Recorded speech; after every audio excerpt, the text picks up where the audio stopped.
তো বন্ধুরা দেখুন কত সুন্দর জগন্নাথ বলরাম সুভদ্রা মহারানীর রথ, তিনটা একসঙ্গে ট্রায়াল হচ্ছিল আজকে, কদিন পরে রথ, তাই জন্য আজকে ট্রায়াল হচ্ছিল। মাসির বাড়ি পর্যন্ত এসছে এমনি হেঁটে হেঁটে, আবার চলে যাবেন। এটা হলো জগন্নাথ দেবের রথ দেখুন।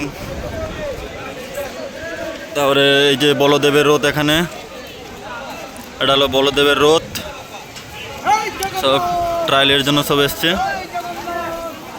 আর এটা সুভদ্রা মহারানীর রথ।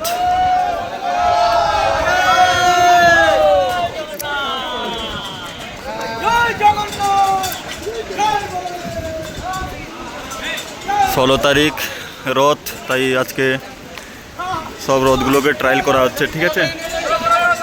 আপনারাও আসবেন 16 তারিখ রথ, সবাই আনন্দ করুন। দীঘা জগন্নাথে বিশাল বড় ধরনের রথ হবে। এই বেরিয়ে যাচ্ছেন, এটা সুভদ্রা মহারানীর রথ বেরিয়ে যাচ্ছেন, আর এটা এদিকে আছে বলদেবের রথ, আর জগন্নাথের রথ বেরিয়ে গেছেন এদিকে। আর আমাদের এটা পিসির বাড়ি, জগন্নাথ দেবের মাসির বাড়ি, সরি।